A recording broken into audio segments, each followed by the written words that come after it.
공모에 대한 전반적인 제도를 갖다가 한번 우리가 크게 개선해보자 라고 해서 우리 기구 자체를 갖다가 전담 조직 자체를 좀 개편을 하고 그 개편된 조직들이 이 업무를 수행하기 위해서 심사위원 제도를 갖다가 또 개편을 하고 실무진들의 책임감도 그만큼 더 높이기 위해서 지금 현재 공공건축물에 대한 전반적으로 한번 개선을 하려고 합니다.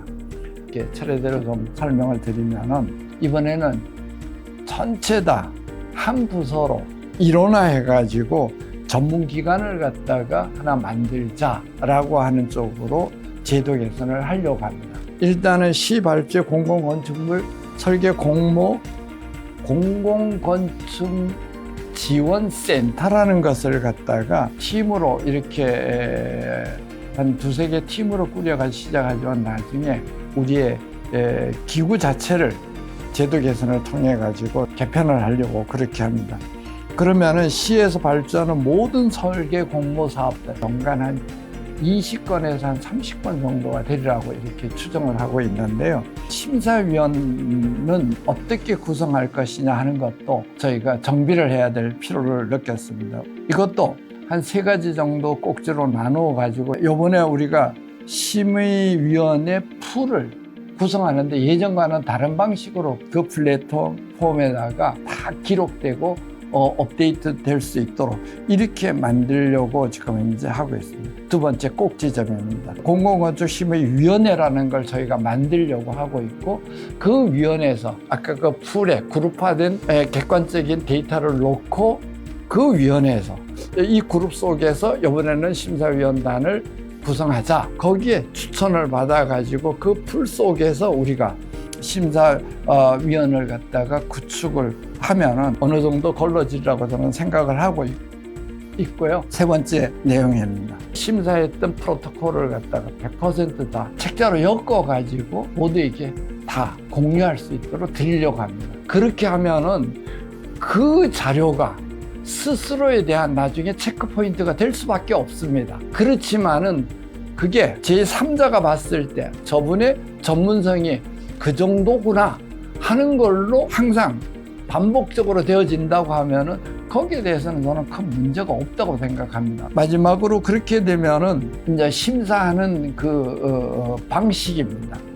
심사하는 방식은 프로젝트 서울이나 디지털 심사장을 갖다가 활용하려고 합니다. 그렇게 해야지 실시간 일단은 공개가 가능하고 향후에 응모할 관심이 있거나 시민들에게까지도 언제든지 저렇게 심사가 이루어지고 상당한 비용적인 부담이 줄어들 수 있습니다. 프로젝트 서울이나 디지털 심사장에서 심사하는 것을 원칙으로 해가지고 운영을 할 그런 계획을 가지고 있습니다. 향후에 이것을 어떻게 할 것이냐 하는 것은 우리가 최소한 5개 단체하고 TF를 만들어가지고 논의를 하고 서로 공유를 하고 있기 때문에 거기에 대한 협약식을 갖다가 체결하게 되면은 공공건축지원센터 운영 계획안에 대한 개선안에 대한 것을 발표를 하고 운영을 할 그런 계획이 있습니다. 제가 여러분에게 부탁드리는 것은 앞으로 건축을 평생에 업으로 삼고 해야 됐던 우리 후학들을 위해서, 후배들을 위해서라도 꼭 이 제도가 잘 안착할 수 있도록 많은 응원과 지원을 부탁드립니다. 고맙습니다. 감사합니다.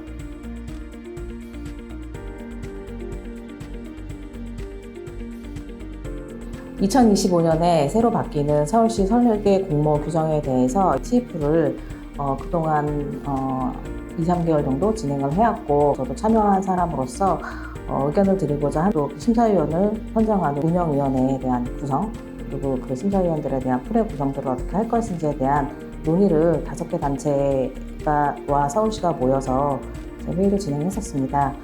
중요한 건 이제 사전 접촉 금지에 대한 내용들이 다루어졌었는데 앞으로 좀 더 투명하고 공정한 설계 공모로 운영이 돼서 실제적인 목적과 공공을 위한 건축물로서 좋은 설계 공모안이 당선이 될 거라고 생각을 하고 거기에 대한 하나의 시작이라고 저는 생각을 합니다. 중요한 것은 이제 설계 공모에 대한 심사위원들에 대한 어떤 자격에 대한 것들도 많이 논의가 됐었는데 실제적으로 설계 공모를 참여했거나 설계를 수행할 수 있는 건축사들을 중심으로 하는 심사위원에 대한 구성이 되게 중요하다고 생각을 하고요.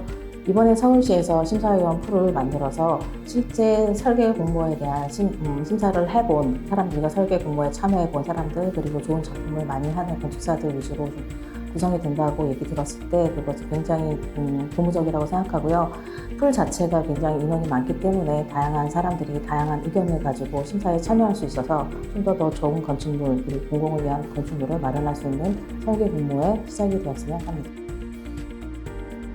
TF회의를 여러 차례 진행하면서 이번 회의는 결국 좋은 건축물을 어떻게 하면 잘 선정할 수 있을까에 대한 의미였던 것 같습니다.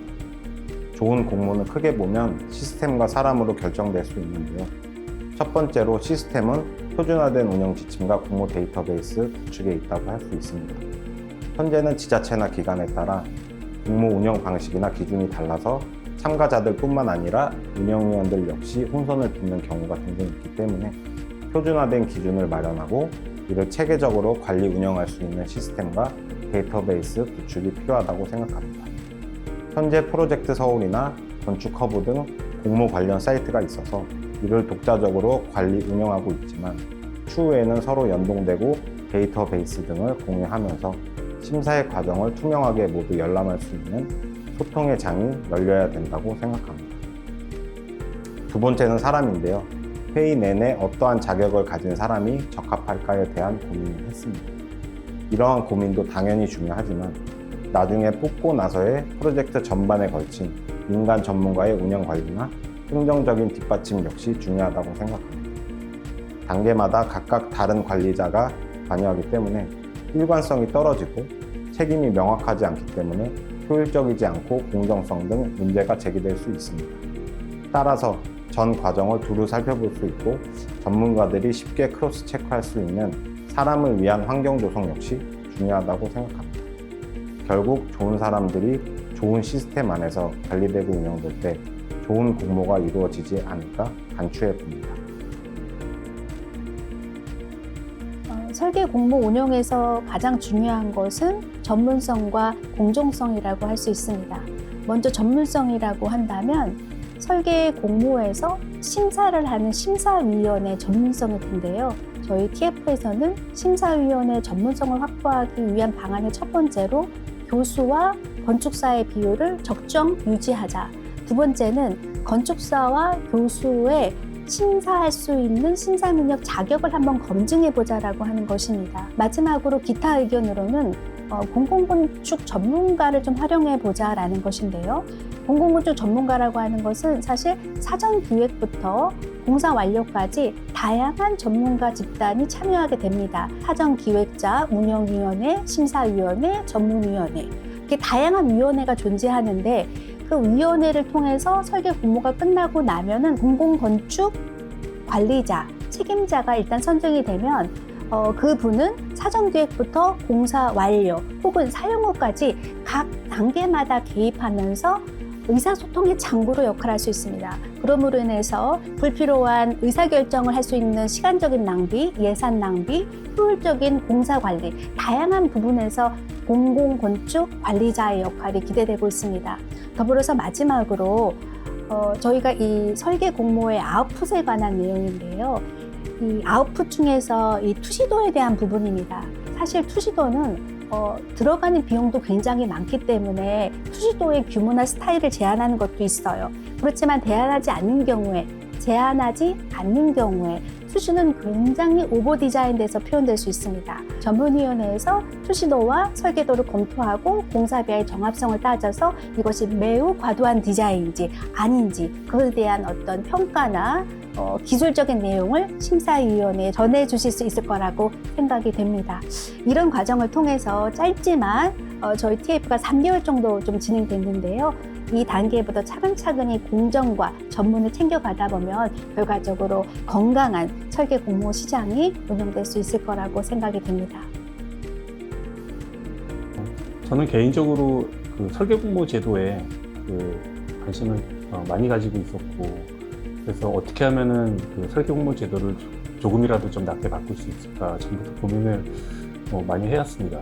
근데 이번에 그 서울시에서 그 설계 공모 제도를 개편한다는 이야기를 듣고 서울시가 좀 더 나은 공공구축이 지어질 수 있도록 하는 그 밑거름이 될 수 있는 좋은 기회가 되지 않을까 그런 생각을 했고요. 저는 기본적으로 심사위원이 굉장히 중요하다고 생각을 합니다. 그런데 이 공정성과 전문성을 다 갖춘 심사위원이 도대체 몇 명이나 되며, 또 이 공정성과 그 전문성을 갖춘 심사위원을 위촉할 수 있는 그 방법은 뭘까? 여기서 가장 큰 문제는 공정성이라는 건 객관적으로 판단할 수 있는 기준이 없다는 거죠. 전문성은 공정성보다는 조금 더 객관적으로 판단할 수 있는 기준이 있지 않을까 그런 생각을 전부터 해왔습니다. 어떻게 하면 조금 더 객관화된 지표로 만들어서 여러 사람들이 여러 경우에 사용할 수 있는 그런 풀로 데이터베이스를 만들 수 있지 않을까 그런 고민을 하면서 그 내용을 서울시에 전달을 했고 몇 차례 협의를 거쳤습니다. 그 결과로 아마 이번에 서울시에서 데이터베이스를 구축을 한 결과를 여러분들에게 공개를 하고 의견을 구하고자 하는 거로 생각하고 있습니다. 저도 서비스진흥법 발현 이후로 공공설계의 공모 방식을 준용해서 이 설계 공모에 참여하고 있는 한 사람이기도 하거든요. 이런 진행 방식에 대해서 제가 또 몸소 실무자로서 느끼는 방법에 대해서도 그동안 많은 생각들을 많이 해봤거든요. 그래서 과연 이제 그렇게 된다고 했을 때 그러면 2, 3개월이라는 기간 동안 한 회사의 여러 이제 참여자들이 그 한 프로젝트를 위해서 진행해왔던 과정들에 대해서 과연 조금이라도 덜 소모적이거나 상실감이 덜한 방식이 뭘까를 주로 이제 실무 입장에서 고민들을 많이 하게 됐었어요. 어떤 방식으로 심사의 방식들이 이루어져야 조금 더 그것들이 객관적이라고 느끼게 되는 걸까라는 고민들을 많이 평상시에도 해왔었는데요. 그런데 막상 이제 심사위원이 공개돼서 발표되는 것을 보면 물론 뭐 많은 유능한 심사위원분들이 참여해서 평가를 해주시고는 계시는데 간혹 이제 저나 여기에 참여한 참여 멤버들이 인정하기가 조금 어려운 그런 부분에서 그 심사를 받아야 되는 경우들이 가끔 있습니다. 그래서 최소한 이걸 준비하는 어떤 업체들한테 그 상실감이나 참여하는 것에 대한 예의를 갖춰주는 방법이 무엇일까라고 생각했을 때는 심사를 하시는 분들에 대한 자격 조건도 조금 더 강화가 되고 구체화되면 그것에 대해서의 객관성을 갖고 나보다 더 나은 안들이 당선됐구나라는 인정을 하게 되는 게 아닐까라는 생각을 했었습니다.